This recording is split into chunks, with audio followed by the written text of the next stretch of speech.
Ashama harka fuunee akkam jirtanii kabajamtoota fi jaalatamtoota chaayinaa laayyaantu asallaa jiru jalatti argamtan nagaan koo bakka jirtantis nagaa qabu isiniin jechuun jaaladha. Baga jiraattanii baga yoona eegdan. Egaa kan ani nagaa guutuun qaba nagaan na bira rusun biras akka jiru abdiin qaba. Egaa warroon please sorry isiniin jechuun jaaladha. Warroonni waa'ee meeshaalee keessanatti ergitanii too jirtanii xiqqoo ishii biizin ta'e sagantaa biraatiniini. Sorry isiniin jedha bootaa ka deemu malee hin danda'amu bootaa san deemuuf xiqqoo haala tunaaf jechuu didee obsaan naaggeeffadha na eeggadha torbee tana keessa wantoota isin na gaafattan hunda tartiibaan isinii qabadhee too dhufa har'a immoo obboleettiin tiyya tanaan dura gaafii na gaafatte viidiyoo wayii hojjedhee tan ture viidiyoo san argineetti fakkaataa tariiti viidiyoo sanis argiteetillee bootaa hin geenye natti fakkaata egaa ka yeroo baay'ee wanta xiqqoo gaafa dubbannu makaan dhukkubeetoo keessi keenya fudhachuu didu baay'eetu jiraachuu danda'a. Maaliif hojii xixiqqaa irratti namni illee sin jajjabeessu atillee xiqqoo sammuun kee of amansiisuu gubbaa irratti rakkoon jiraachuu danda'a. Kanaadha ilma namaa gubbaa irratti jechuudha. Anumti hiriyootan qabu fakkeenyaaf amma bishaan yeroo darbe badee ture ofii ganna bishaan baay'ee rakkisaadha jechuudha. Bishaan badee wariidhaaf bishaan barbaacha eessa deemee dhugaan isin jedha lukni kee awwaara wayyaan kee awwaara bichaadhaan badee kanan bishaan barbaada waggaan deemu hiriyaan tiyana argite jechuudha nagaa dubbachuudha fi osoo ana ta'e daqiiqaa 5 obsa akkanaa hin qabaadhu akkanaan jettu geessa jechuudha hiriyaan tiya. Sababbiin isaa namni hojii atitti akka badaa dadhabdu gubbaa irratti namni baay'ee na jajjabeessa itti yaadin. Namni kas jajjabeessu gaafa bakka gurguddaa geesse shoppingii gaafa banatte gwaaddanyaa baay'ee qabdu kan hiriyoota baay'ee qabdaa dhufee namni si jajjabeessa. Gaafa ati supermarkeetii gurguddaa qabaatte gaafa ati makiinaa qabaatte namni dhufeetoo si laalu namni hiriyoonni si faana footoo ka'uu barbaadu baay'een jiraachuu danda'u. Gaafa waan xixiqqaa hojjettee hiriyoota of biraan qabdu. Kophaadha. Firrillee taanan sitti baay'ee sitti dhiyaachuu gubbaarratti si argachuuf iddoo mijeeffata. Sababbiin isaa ati bakki jirtu bakka hojii xiqqoote jechuudha. Garuu waan ani gammadu tokko keessaa jiraate taanan ani amma kara ji'a 8 fandee bargan biyya galee. Yoo hin hojjetin alaasitti hin dhufu. Garuu ani biyya keessaa amma wanni hunduu guddiidhaa kan jedha. Wannan fiigufu wannan hojjedhuufu isa jireenya qaala'insaa san hin dhaggeeffadhu jechuudha. Hojuma kiyyattan fiiga waan ta'eef. Garuu warroonni wayyaan keenya jalaa hin turaa hin jedhanii kaan jedhan waa'ee jireenyaa itti cimsanii to'aasaan waan kana jedhu jireenya naaf hin ulfaanne jechuu kooti fi miti.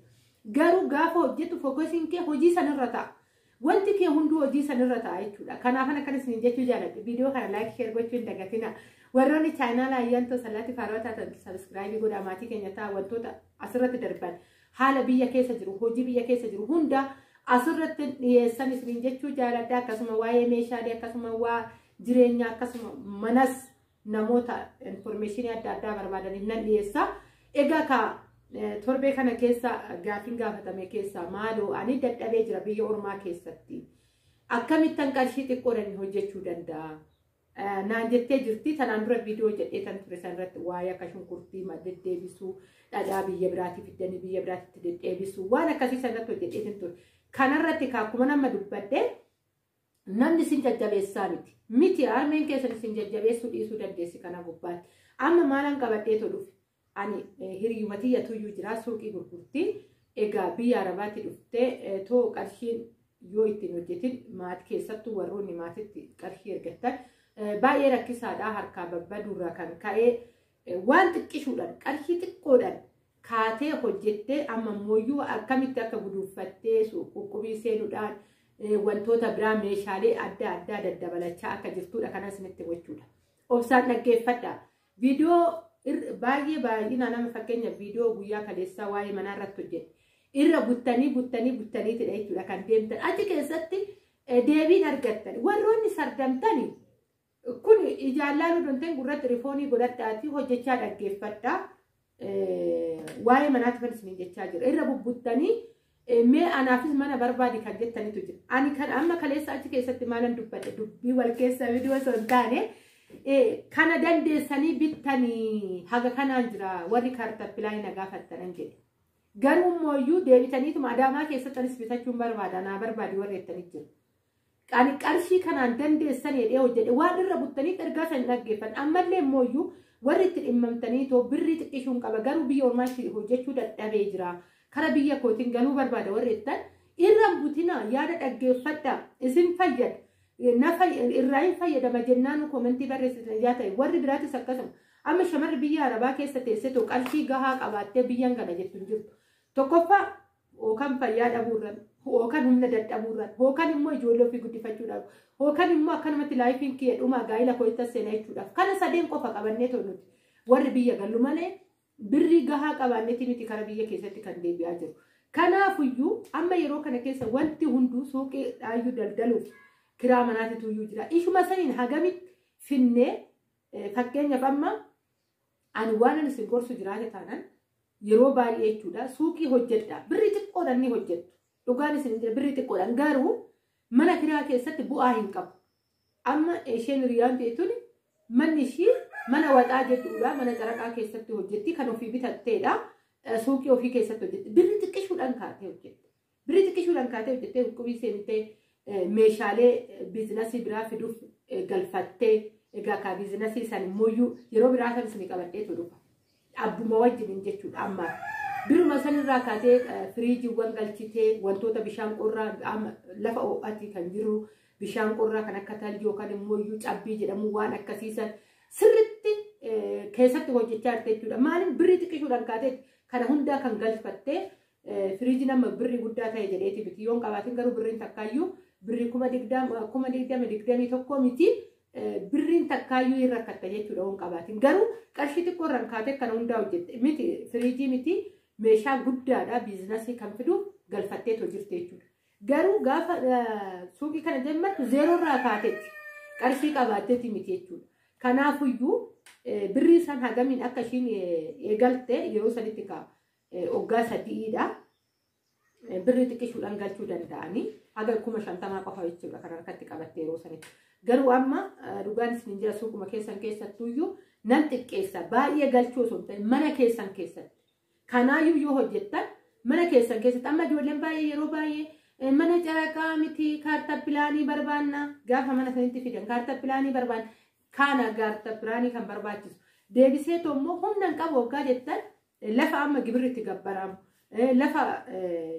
jiraamitti ayyir kaartaa keessa jiru barbaaddatanii suuqii otti banattanii biyaansi maaltu isinirraa qannasa kiraa maal isinirraa qannasa tooftaatti godhadhaa ijoolleen dhiibinaatii jireenya annugaa kanan isiniin jiru kan dhiibamee gaara dhiibdee dandeessaa jireenyi gaaradha baay'ee rakkisaadha gaara hoo cinaanan deemte isa jala baatetoo deemta malee gaara dhiibuun gatii nama gaafata humna si fixa jireenyi illee akkas calliseen dhiiba gaafa jettu ofumaa keetii sammuun keessi dadhaba malee dandeesseen dhiibdu jireenyi tooftadha biyaansi jechuudha namni gisee kana keessa maatii gargaaraa birrii haga kana birrii manattiin bitu qaba jechuun ani dhugaa gonkumaa nufa kiisii keenya keessa jirtaa jechuu dandeessan ana kuma keessan hojjedhee nama beeku ijaa ta'e kan jechuudha mana kaartaa pilaanii bitu shamarri biyya arabaa takka hin qabdee ijaarra tabii ijaarraa sitti lakkaawoo danda'een alatti oggaa dheeraa oggaa 11 ol hojjetteen alatti lafa kaartaa pilaanii magaalaa guddaa keessatti hambita jettee hin dandeessu shamarri biyya arabaa hojjette kanaafuyyuu jireenya akka kun jechuun amma maal humna keenyaa ol dhiibuu jechuudha akka gaara dhiibessanitti kanaafuyyuu birruma xiqqishuu kanaan hojjechuudhaaf haguma qabeenya keenyaa yaaduu qabna of hin dadhabsiisinaa isiniin jechuufanii waa'ee obboleettiin tee birrii xiqqishuun qaba jette gubbaarratti suuqii ittiin banadhu yeroo san waggaa 3 dura 50,000 jalqabdee hiriyaan tiyyaa amma biizinasiin ishee ol guddateefii jira waggaa 3 amma kaa jireenyi bakka sanii jiru amma ati 200 qabaatte taanaan suuqii ni banatta suuqii guddaa meeshaa guddaa waan jedhu maali meeshaalee ittiin guuttatta kanaan garuu mana kiraatu isiniidha warroonni birriin xiqqaa qaba jettan manni kiraa isiniidha waan akkanaa kana suuqii jechuun suuqiin birrii takka birrii shilingii waan akkasii walitti guuratiidha jechuudha kan birrii taatu kanaafuyyuu baay'ee miidhagdu mana kiraadhaan garuu akka naannoo keessanitti magaalaa naannoo keessanitti xiqqaattee dhiyaattus lafa ayyir kaartaa keessa jiru bitattanii ishiirratti hojjettanii akka biyyi ta'e odoo taatanii baay'ee tokko gaariidha gorsi kiyya kanaadha warroonni qarshii harkaan qabnu jettan maaliif warroonni amma akkuma nama bishaan waraabuu biyya Arabaatti dhufanii ji'a 6 ta'anii 7 ta'anii kara biyya Arabaatti deebi'anii kanumarraa kan ka'e dafanii hojii jalqabanii mana kiraa keessatti sinuufessaa kiraan odoon beekin dhufa amma yeroo kana fa'aa dhugaa dubbachuuf ani maabiraatirraa nan beeku baay'ee maalirraa jiini dafee todhuma ettanii waan gaafatante maabiraatii kafalee jiini guutee jira guyyaa maabiraatii waggaa kafiyyaan ga'u jechuudha. Ani kanarraa nan jiini akka fiigu beeka. Kanaafuu osoo mana kiraa keessa jiraatte ho'i jedha gizee hundaayyuu. Kanaafuu ni miidhamtu sinin jechuufanii oduu sinitti baay'isee jira dhiifama naa godhaayi. Fuuldurattis wantoota jiru hundaa waliin haasofna.